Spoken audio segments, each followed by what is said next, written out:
Olá, meu querido irmão, minha querida irmã, que bênção estarmos aqui. O Senhor é o nosso Deus, é o nosso pastor. Ele tem uma palavra para o teu coração no dia de hoje. Ele quer alimentar o teu espírito, Ele quer abençoar a tua casa, e eu tenho certeza que Deus vai falar com você e vai te abençoar de uma forma que talvez você não tenha experimentado ainda. Que seja assim na sua vida. Vamos falar com Ele.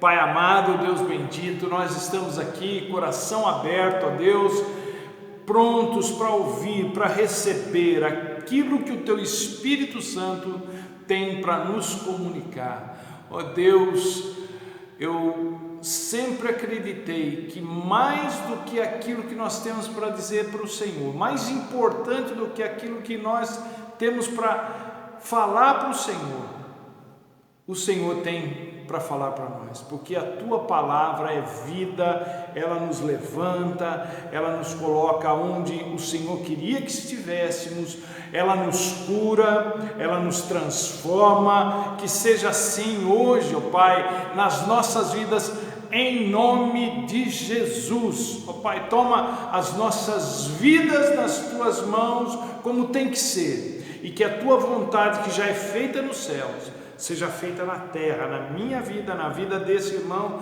dessa irmã, dessa pessoa que está nos assistindo, Pai. Em nome de Jesus, essa vontade do Senhor que é perfeita, boa, agradável, Deus, ela se cumpra em nossas vidas, e que o mal, que o nosso adversário, que o diabo que vive ao nosso derredor, Pai, fingindo que é um leão, tentando, ó Deus, nos atormentar, nos amedrontar, nos fazer desistir da fé, que ele, ó Pai, não alcance intento nas nossas vidas, mas que nós tenhamos fé e sejamos firmes e constantes, ó Deus, para que nós possamos vencer todas e cada uma das nossas lutas, em nome de Jesus, amém e amém. E o texto que Deus nos deu para a meditação de hoje se encontra no livro do profeta Jeremias. É um texto muito conhecido, capítulo 29, é uma profecia para Israel, capítulo 29 de Jeremias, a partir do versículo 4. Olha aí, presta atenção. Assim diz o Senhor dos exércitos, o Deus de Israel, a todos os exilados que deportei de Jerusalém para a Babilônia: construam casas e habitem nelas, plantem jardins e comam dos seus frutos, casem-se e tenham filhos e filhas, escolham mulheres para casar-se com seus filhos e deem as suas filhas em casamento, para que também tenham filhos e filhas. Multipliquem e não diminuam. Busquem a prosperidade da cidade para a qual eu vos deportei, e orem ao Senhor em favor dela, porque a prosperidade de vocês, minha e sua, depende da prosperidade dessa cidade. Porque assim diz o Senhor dos exércitos, o Deus de Israel: não deixem que os profetas e adivinhos que há no meio de vocês os enganem. Não deem atenção aos sonhos que vocês os encorajam, a terem. Eles estão profetizando mentiras em meu nome. Eu nos enviei, declara o Senhor. Assim diz o Senhor: quando se completarem os 70 anos da Babilônia, eu cumprirei a minha promessa em favor de vocês, de trazê-los de volta para este lugar. Porque sou eu é que sei, diz o Senhor, que planos eu tenho a respeito de vocês, que são planos de fazê-los prosperar e não de lhes causar dano, planos de lhes dar esperança e um futuro. Aleluia! Pensa numa palavra abençoadora para nós hoje, para o meu coração ela é fantástica. Jeremias, um profeta acostumado a falar duro com o povo, que vinha falando até então sobre juízo. Ele dá uma guinada no tipo de mensagem a que estava acostumado para falar que Deus quer a prosperidade do seu povo, que Deus quer o bem do seu povo, que Deus não quer que o seu povo perca as esperanças. Por quê? Porque Ele tem um futuro reservado para eles. Esse é o tipo de palavra que deveria nos encher de fé, porque essa não é uma palavra só para Israel, essa é uma palavra para o povo de Deus, eu e você, para nós. Então Deus quer que o povo dele, portanto, eu e você, que temos Jesus no coração, Deus quer que a gente seja próspero, abençoado, cheio de esperança, empolgado com a vida. É isso que Deus quer de nós. Deus não é, como muita gente pensa, adepto daquela coisa dura, difícil, aquela coisa meio soturna. Não, Deus não é contra a prosperidade, Deus não é contra a felicidade do seu povo, muito pelo contrário. Deus é o nosso maior apoiador nesse sentido. Aliás, tudo que Deus tem feito, realizado, permitido, visa o nosso bem. Todas as coisas cooperam para o bem daqueles que amam a Deus. É o que nos diz Paulo em Romanos 8. Mas por que a mensagem de Jeremias para o povo de Deus mudou de conteúdo, mudou de juízo para prosperidade? Isso mudou porque o povo, o contexto de vida deles havia mudado. O juízo já estava em andamento, quer dizer, antes Deus vinha dando uma palavra dura através de Jeremias para o povo, para que eles se consertassem, para que eles não tivessem que passar pelo juízo. Agora não funcionou, então agora eles estão debaixo do juízo, eles já estão vivendo o juízo, não é? E o que o povo precisava agora era de uma mensagem que não os deixasse perder a esperança de dias melhores, estando numa situação aparentemente insolúvel. Porque quem está na pior precisa ser animado, precisa ser avivado. E Deus faz isso de que forma? Desafiando o povo a lutar pela vida, a construir casas para si, a plantar, a comer daquilo que planta, a formar famílias, a se multiplicar, a buscar prosperidade do lugar onde estavam instalados. E tem mais, ainda por cima, Deus os incentiva a orar pela cidade, pelo lugar onde estavam confinados. Eu penso que o que Deus está querendo nos mostrar aqui é que sempre há uma possibilidade a ser explorada, mesmo num ambiente hostil em todos os aspectos. Para aqueles que acham que é impossível tirar algo de bom de uma situação muito ruim, seria melhor que você que pensa assim, lesse a história, por exemplo, de José, filho de Jacó, e esse capítulo todo de Jeremias 29. As mudanças em nossas vidas têm que ser acompanhadas por mudanças em nossas vidas. Simples assim. Não sei se dá para entender, mas eu espero que você tenha entendido. Não é só uma questão de adaptação, é muito mais do que isso.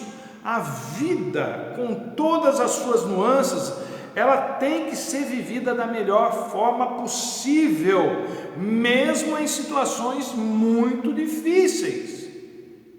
Dá sim para tirar algo bom de algo ruim. Dá. O ambiente a situação, a circunstância não deve ditar, não deve governar as nossas vidas. Nós é que temos que dar o melhor de nós, principalmente quando tudo for desfavorável. O povo de Deus estava em terra estranha, tinha sido levado para lá contra a sua vontade, o coração deles estava despedaçado, cheio de ódio pelo que haviam visto e sofrido nas mãos daquele povo bárbaro que os havia conquistado. Eu tenho certeza que eles queriam o mesmo que nós, e o que é que a gente quer e que eles também, penso eu, queriam? Que a vida voltasse ao normal, que certas coisas nunca tivessem acontecido, mas passado é uma marca que a gente carrega para sempre. E Deus, sabendo disso, diz para eles que isso não ia acontecer, esse negócio de voltar, de não ter acontecido, e então era melhor eles tocarem a vida de forma que eles pudessem usufruir o melhor dela.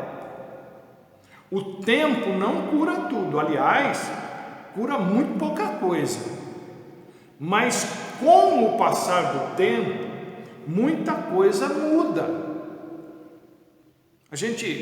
As amizades da gente mudam com o tempo, porque pessoas vêm e vão e passam pela nossa vida, relacionamentos mudam, condição financeira muda, pessoa troca de trabalho e às vezes até na área de atuação, o vendedor se torna professor, o comerciante vai para um nível mais alto, se torna empresário e por aí vai. Muita coisa muda com o passar dos anos e a gente não pode ficar dependente de um passado que não volta mais. A gente precisa acompanhar as mudanças que aconteceram. As coisas velhas já passaram, eis que tudo se fez novo, diz Paulo em 2 Coríntios 5,17. Nós precisamos adotar esse lema em nossas vidas. A vida se renova e se isso vai ser bom ou ruim, dependerá em grande parte de nós mesmos. Deus diz para o povo: se vocês entrarem nessa de ficar se lamentando, de ficar se remoendo, alimentando e realimentando coisa ruim no coração, presos a um saudosismo que muitas vezes é tóxico, a vida só vai piorar. Para melhorar a vida, vocês têm que vivê-la intensamente, construindo casas, cultivando a terra, relacionando-se, casando-se, multiplicando, buscando a prosperidade do lugar onde vocês estão vivendo, e ao invés de ficarem falando mal de tudo, do lugar onde vocês estão, do povo onde você está, com quem você está se relacionando, ore por eles, para que eles prosperem, porque se eles prosperarem, se eles se derem bem, você também vai se dar bem, né? Gente, o mundo não vai voltar a ser o que era, não vai. Nesse sentido, a história é linear, ela segue em frente. Nós temos que dar um jeito de seguir em frente também. Nem tudo é um mar de rosas, mas também nem tudo é só espinho. É tempo da gente retomar a construção da vida, é tempo de voltar a ter sonhos e correr atrás deles. Talvez seja um tempo de você fazer novas amizades, de você se permitir ter um novo relacionamento, de você se voltar para Deus se você se afastou dele. Lembre-se que tudo isso aconteceu com Israel porque eles se afastaram de Deus. Esse afastamento da parte deles para com Deus acarretou muito sofrimento. Aliás, só acarretou sofrimento para eles. Isso não foi o que muita gente pensa, um castigo de Deus, mas isso acontece quando Deus é deixado de lado na vida de qualquer pessoa, de qualquer povo. O inimigo aproveita esse momento, ele vem e toma conta. E se você não sabe, o mal não conhece limites, o mal não tem misericórdia, ele não perdoa, ele detona a gente mesmo. Como eu tenho dito aqui na igreja, Deus sempre está conosco. Mas a bênção, a prosperidade, a libertação, a cura, a porta aberta, depende muito de nós andarmos com Ele. Que Deus está conosco, a gente sabe, mas nem sempre a gente está em sintonia, em sincronia com Ele.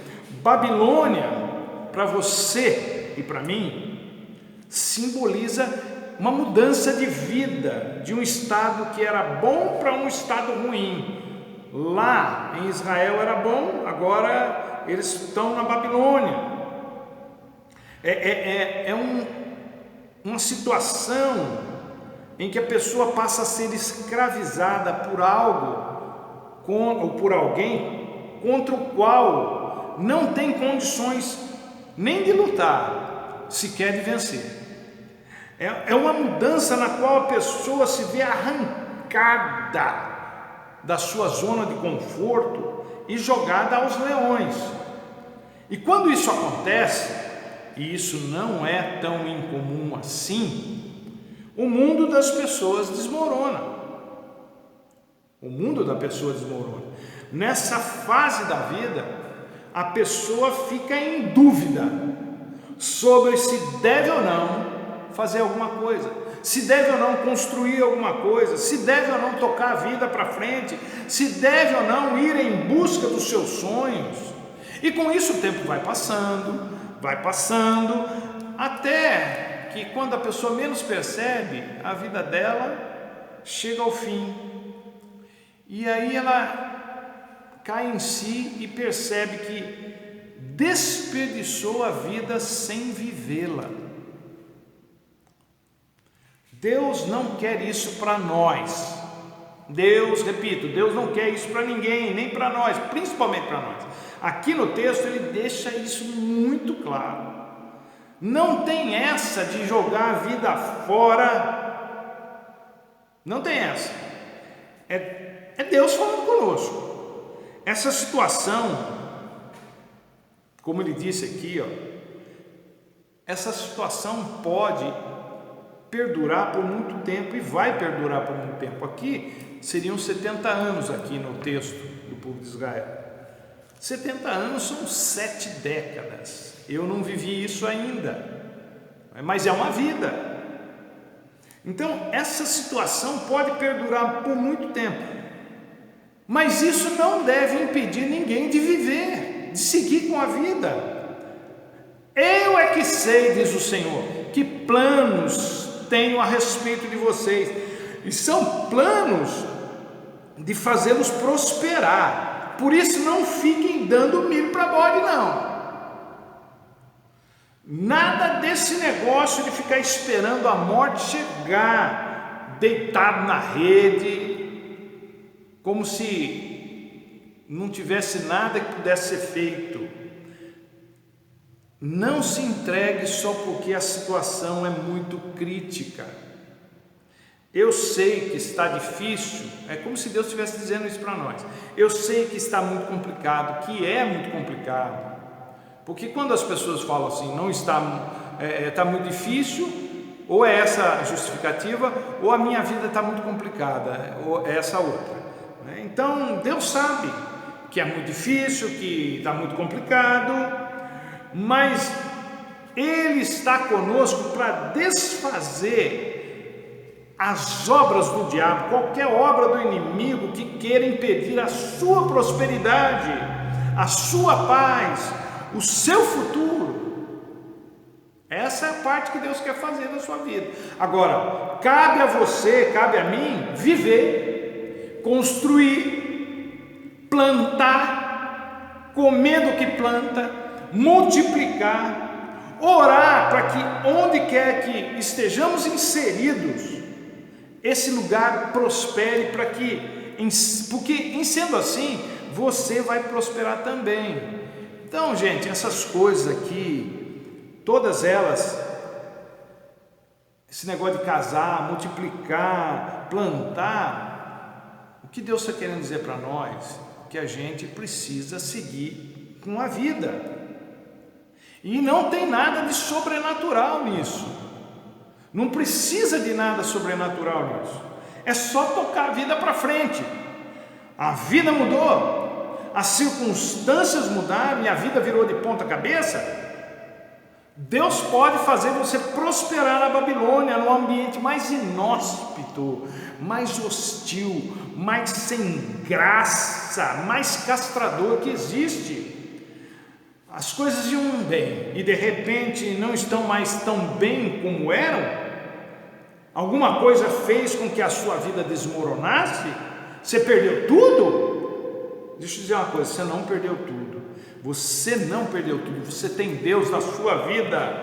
O Espírito Santo mora em você, aquele que se movia sobre a face das águas, lá no Gênesis, no início de tudo. Agora ele se move em você, através de você. A vida tem seus altos e baixos, e é nos baixos que a gente tem que se reinventar para poder sobreviver e voltar a viver.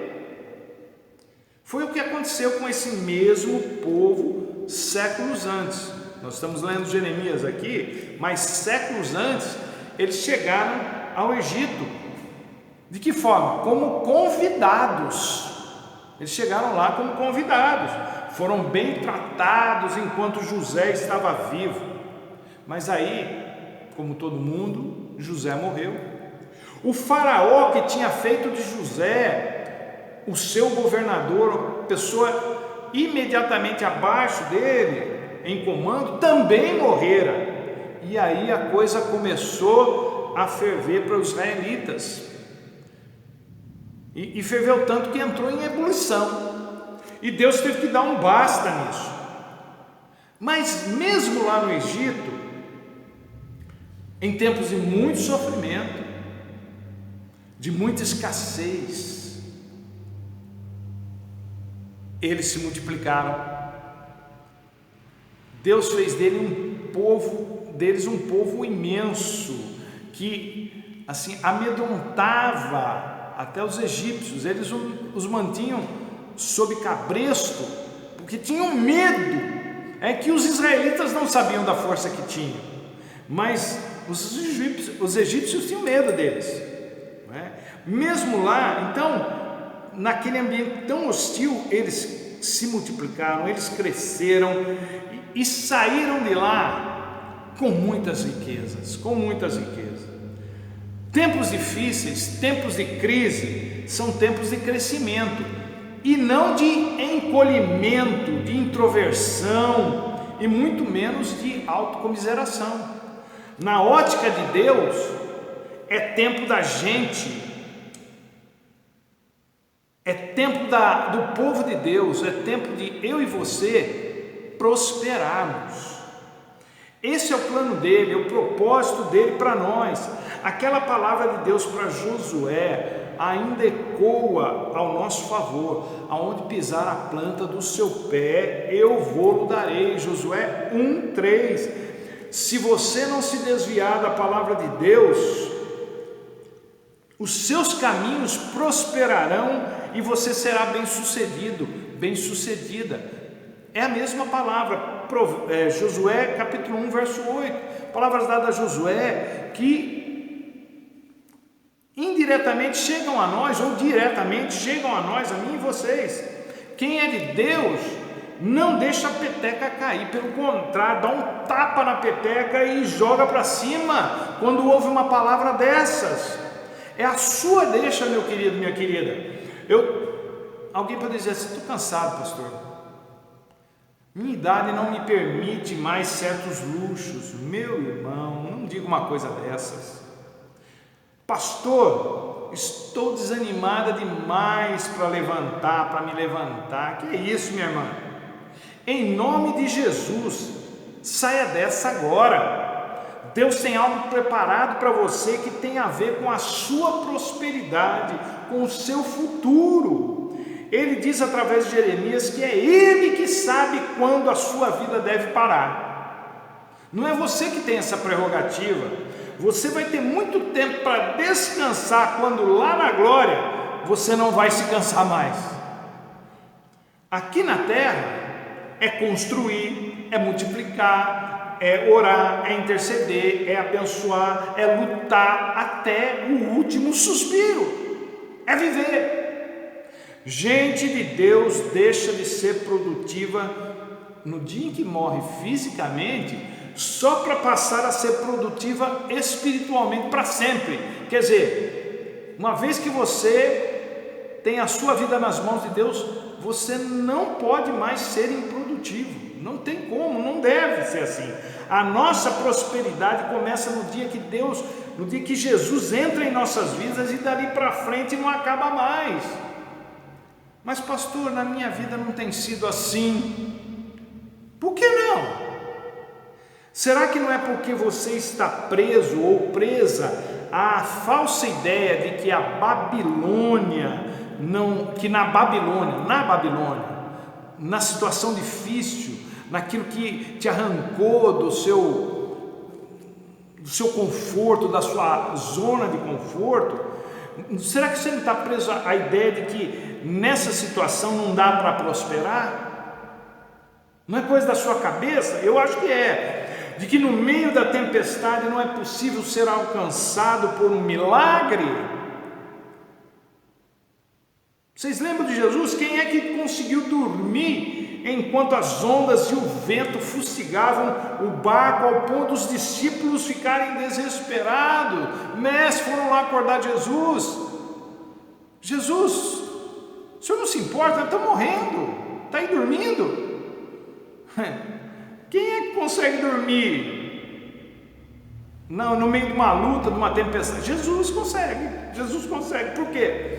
Porque ele sabia que planos Deus tinha para ele. E como ele sabia? E quais seriam esses planos que Deus tinha para ele? Planos de nos fazer prosperar, de nos dar uma esperança e um futuro. Jesus estava dormindo profundamente e provavelmente sonhando, porque é assim que age, que vive quem confia em Deus. Sonha com o que Deus vai fazer, sonha com o que tem que fazer, e quando acorda, faz. Não fica só no sonho. Deus não quer atrapalhar a vida da gente, não. Isso quem tenta fazer é o diabo. Deus, por outro lado, planejou a nossa prosperidade. Gente, não espere o milagre para começar a viver. Comece a viver, que o milagre vai chegar. É assim que funciona no reino de Deus. Saia do ostracismo, dessa autoexclusão da vida, porque viver não é pecado, mas não viver é pecado.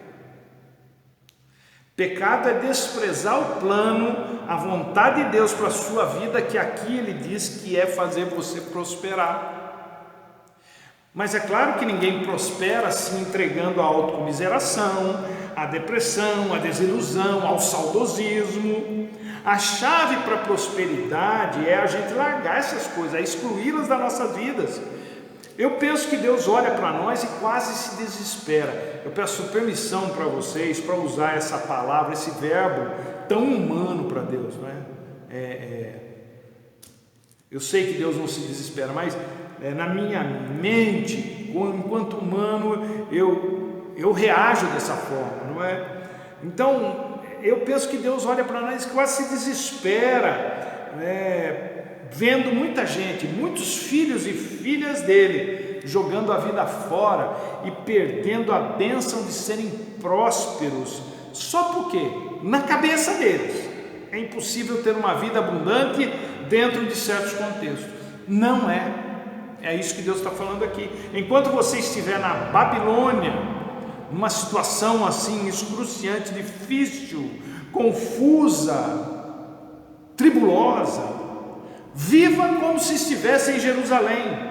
Construa, plante, coma daquilo que planta, case-se, multiplique-se, corra atrás do prejuízo e ore pela Babilônia, porque a sua prosperidade, meu irmão, minha irmã, meu querido e minha querida, depende da prosperidade dela, se esse é o contexto em que você está vivendo.